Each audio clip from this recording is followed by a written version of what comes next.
আসসালামু আলাইকুম। সবাই কেমন আছেন? আশা করছি আল্লাহর রহমতে সবাই অনেক ভালো আছেন। আমরাও আলহামদুলিল্লাহ আল্লাহর রহমতে অনেক ভালো আছি, সুস্থ আছি। আমি আকলিমা প্রতিদিনের মতো আজকেও একটা নতুন ব্লগ ভিডিও নিয়ে আপনাদের সামনে হাজির হয়েছি। আশা করছি ভিডিওটি অনেক ভালো লাগবে, তাই প্রথম থেকে শেষ পর্যন্ত ভিডিওটি দেখার জন্য সবাইকে অনুরোধ রইল। এই তো সকালবেলা নামাজ পড়ে একটু বাইরে হাঁটতে বের হয়েছি। আর আমি কিন্তু বাইরে খালি পায়ে হাঁটি। আসার সময় মনে করে ফোনটা সঙ্গে এনেছিলাম। এই যে একটা বিড়াল দেখতে পাচ্ছেন, এর আগে আপনাদের মনে আছে কিনা আমি কিন্তু 3টা বিড়ালের ছানা দেখিয়েছিলাম। উনি হচ্ছেন ওদের আম্মা। তো যাই হোক, তো চলে আসলাম বাসায়। এসে এই যে একটু নাস্তা তৈরি করছি। একটু নাস্তা খেয়ে তারপর রান্না বান্না শুরু করব। তা আমি এই যে কিছু নাস্তা রেডি করে নিচ্ছি। নাস্তাগুলো ভেজে আমরা কিন্তু আজকে 3জনই চা দিয়ে নাস্তা করব। আমার ছেলে ঘুমাচ্ছে আর আপনাদের ভাইয়া উঠে পড়েছে। তা আজকে সে আমাদের বাসায় খুব একটা চা খায় না, বাইরেই চা খায়। তো আজকে তাকে খাওয়াবো। আমি, আমার ননদ আর আপনাদের ভাইয়া 3জনেই খাবো।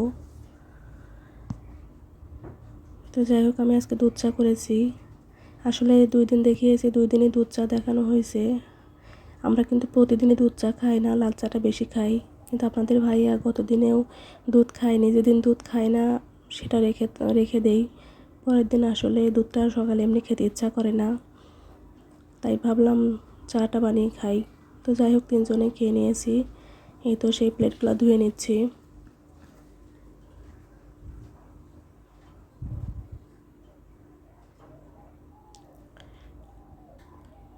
এগুলো ধুয়ে এখন রান্না বান্না শুরু করব।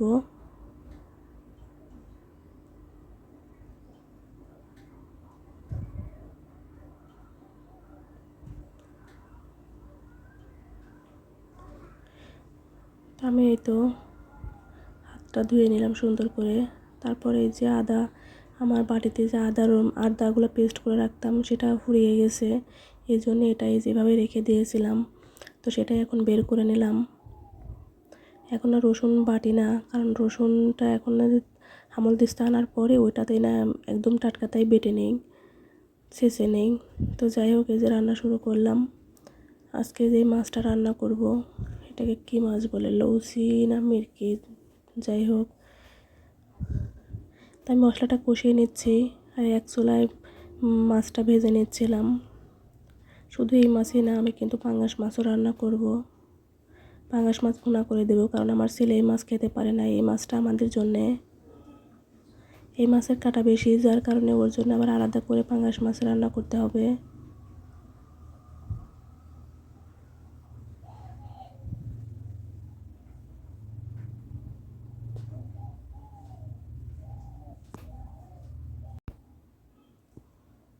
মশলাটা কষিয়ে আমি তরকারিটা দিয়ে দেব। আলু আর কপি দিয়ে ঝোল করব, তো সেটাই এখন কষিয়ে নিচ্ছি।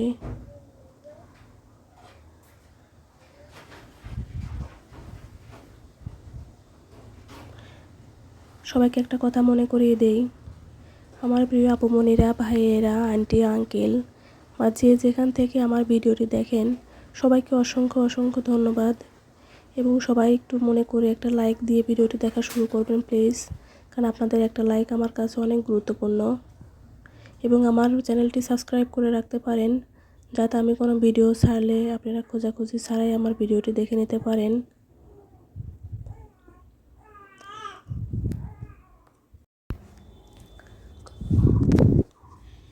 এই তো আমি এখন আদাগুলো একটা বাটিতে করে রেখে দিচ্ছি।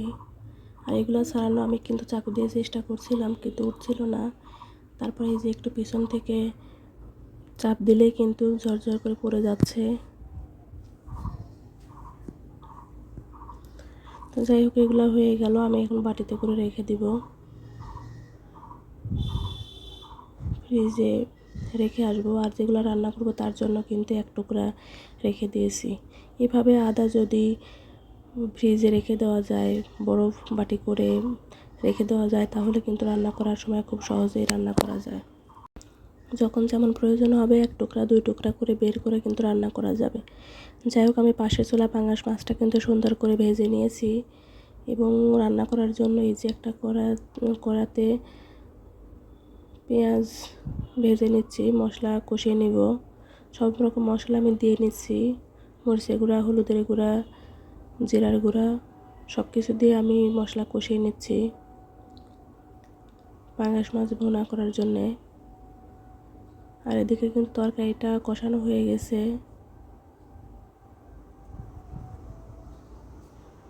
আলুগুলা সিদ্ধ হয়েছে কিনা দেখে নিচ্ছি। আলুগুলা সুন্দরভাবে সিদ্ধ হয়ে গেছে। এবার আমি মাছটা দিয়ে দেব। মাছটা দিয়ে একটু কষিয়ে তারপরে ঝোল দেব।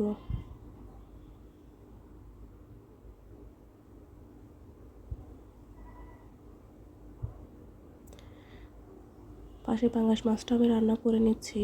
সম্পূর্ণ রান্না আসলে দেখানো সম্ভব হয় না, কারণ সম্পূর্ণ রান্না দেখাতে গেলে অনেক লং টাইম হয়ে যায়, ভিডিওটি অনেক বড় হয়ে যায়।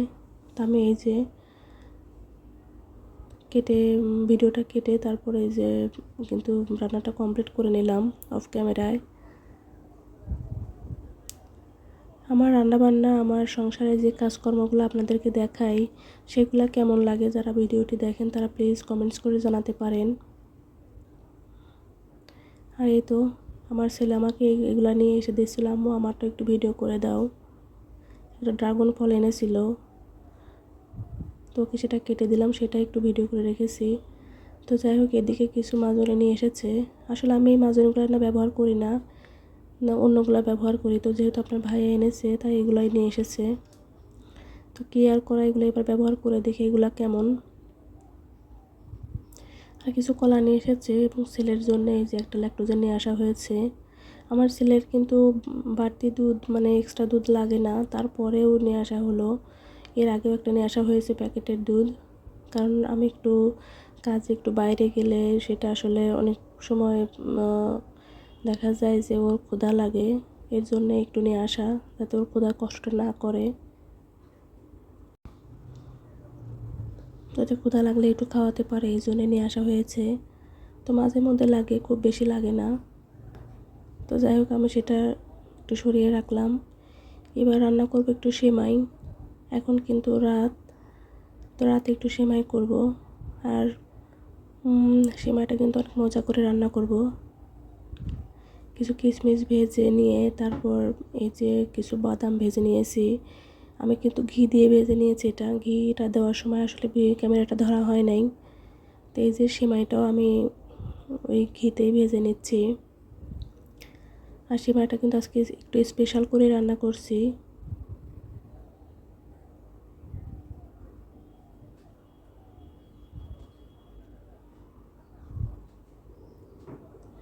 এর মধ্যে গুঁড়ো দুধ দিয়েছি এবং এই যে আমি চিনি দিয়ে দিলাম। চিনিটা কিন্তু পরবর্তীতে আরও খানিকটা লেগেছিল, মিষ্টি একটু কম হয়েছিল, চিনিটা আমি আরও 1.5 চামচের মতো দিয়েছিলাম।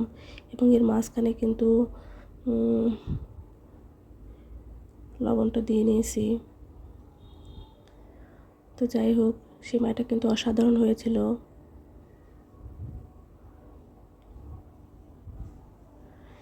সেমাইটা খেতে কিন্তু খুব ভালো হয়েছিল, মজা হয়েছিল।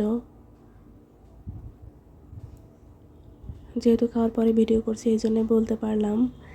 এই যে আমি ঘি দিয়েছিলাম, ঘিটা আসলে ভিডিও করতে ভুলে গিয়েছিলাম। তো যাই হোক, আমি এখন সেমাইটা ঢেলে নিচ্ছি। দেখতে আসলে পাতলা মনে হচ্ছে, কিন্তু যেহেতু আমরা সকালে খাবো, এখনও খাবো, এখন কিছুটা খাবো আর ফ্রিজে রেখে তারপর সকালে খাবো।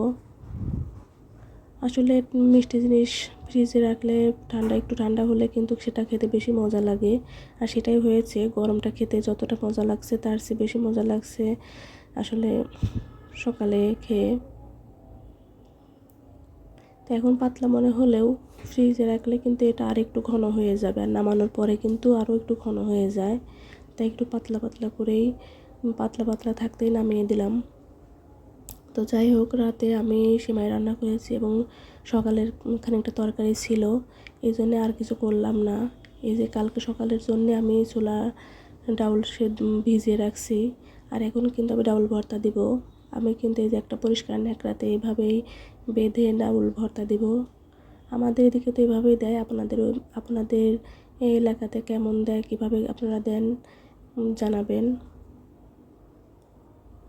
তো এটা কিন্তু আমি ভাতের মধ্যে দিয়ে দিব। ভাতটা চুলায় দিয়েছি আর ভাতের মধ্যেই কিন্তু আমি এটা ধরে দিয়ে দেব। এভাবে যদি ডাউল ভর্তা দেওয়া হয় তাহলে কিন্তু অনেক মজা হয়।